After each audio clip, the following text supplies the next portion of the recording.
In the last couple of weeks, we saw the release of the brand new Samsung phone, the Galaxy S8. Whether or not it explodes remains to be seen. But one thing it does do is it does come with a piece of technology that allows you to log on with your face, facial recognition technology. Now, facial recognition technology, hard to say, has been around for a while, but we're now talking about it being used to do a whole range of things, including potentially paying for things. So exactly how does that work? What are the security implications of that? Well, we have our panel this week. Will Ockenden is from ABC News and Current Affairs, and Claire Riley is from the technology website CNET. Firstly, just how? How does it work? I'm suddenly very conscious about my face. How does it work, Claire Riley? It's not munging your face up against the screen because you've got a coffee in your other hand and you can't put your PIN code in. Oh, well, I'm out there. Yeah, I know, right? That was what I had planned. It's essentially using biometric technology to find unique identifiers on your face and use your front-facing camera to detect you holding it up and say, hey, it's Claire. Let me into phone now. It's not the first time we've seen this. So we saw Google had a similar technology on Android 4.0, their ice cream sandwich operating system. Though that could reportedly, they admitted that you could kind of get around it by using a still photo. Windows has a similar technology. Obviously, Windows and Microsoft are a little more in the enterprise space, so security is a big question there.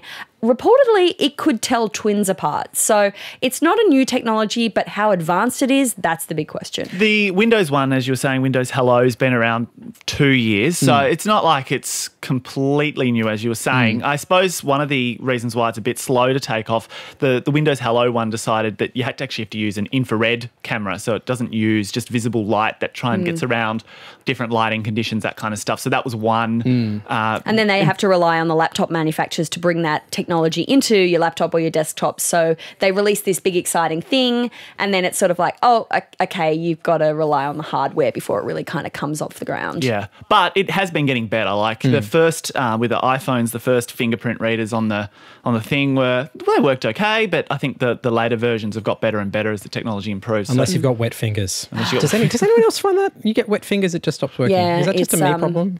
I think it might be something to do with the capacitive, response but I must admit, using older devices, I switched back to an older Android phone, and the difference on an old Samsung versus the newer Samsungs for my thumbprint recognition, you can see in just a couple of generations of phone device that biometric measuring and scanning is getting a lot better. And I mean, we're seeing these technologies out in the meat space, governments and organizations trying to bring them in. So there's a lot of innovation. How quickly does that trickle down to a tech company want to release it, in a consumer product like a phone? For those of you playing at home, meat space is MEAT.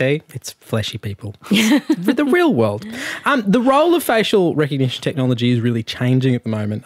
Now, one of the interesting things about the Samsung is that, yes, it will let you log in with your face, but that's about all it'll let you do with your face. It certainly won't let you use it as a mechanism to confirm a payment with your face. I think their level of trust in it as a security mechanism is actually quite low in the grand scheme of things. But overseas, there are people using it for lots of different things. In China, there's a ride-hailing service named Didi, and they use a company called Face++.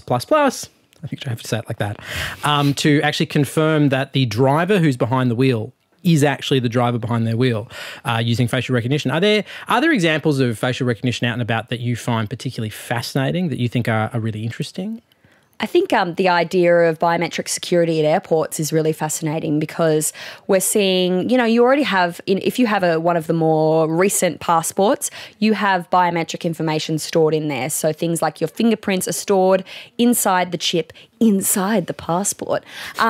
But where there's talk of moving towards a cloud passport, so your biometric identifiers would be stored digitally and you wouldn't have to show a passport or a travel document. You could just walk through a kind of an e-gate at an airport and it would recognize your face.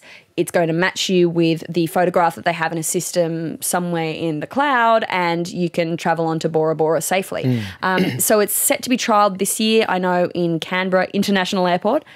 So I find that really interesting, but I mean, I don't know if we're at that section of the show. You can come back to me when we get to privacy issues because privacy nut Claire will put on her tinfoil hat and raise some concerns. No, let's talk about data privacy later. Okay. But there are there's very big questions about the security of this. Yeah, absolutely. And I was hoping we'd get onto privacy soon. Okay, fine. Yeah. Let's just do privacy. We'll come Privacy back to narc Will is a friend of privacy like you narc say Will. that, like before, you're saying the logging in is less serious than payments, whereas you could argue, you know, the pay wave lets you $100. You know, you're backed if you say to the bank, I didn't buy that, they'll give it your money back off. And But logging in my phone gives you all your the pictures messages, of, your emails, all your private life is stored on these phones. I would say, I mean, worse. personally, Yeah, no. I think someone reading my messages would be a far more concerning thing than someone just paying.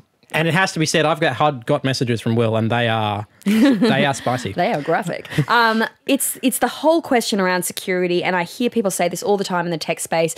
Oh, credit cards, no credit cards are compromised. The credit card, don't worry about. I mean, do worry about your credit card a bit, but you can cancel your credit card. Identity theft is far and away the bigger risk when it comes to security. So if I get your credit card, I'm going to make a couple of payments. I'll make a handbag purchase. You'll be able to cancel the card. If I get Will's phone, I suddenly have, you know, access to things like his date of birth, his address, his personal details. I suddenly have a whole bunch of markers to start opening a whole bank account in his name, or to defraud government agencies, or to actually steal his identity and pretend to be him online. I think you'd make a very good Will, just by Yeah, thanks, man. Our tweets would be probably quite similar, but you know, about a metre too short. yeah, a small factor. But the privacy and identity theft question around this that's the major factor. And when it comes to security, the big thing that all the security experts say is you can change your password, you can't change your fingerprint.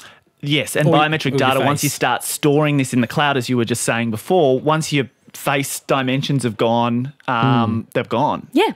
There's obviously privacy as a concern when it gets into the wrong hands, but there's also just a privacy concerns when it's in, theoretically, the right hands, in the hands of law enforcement and government and stuff like that. So who should I be more afraid of? The eternal question of any security problem? You need to be afraid of the government. You need to be afraid of the police. No, not really. But I think there are questions about what happens when every single person in society becomes measurable, trackable.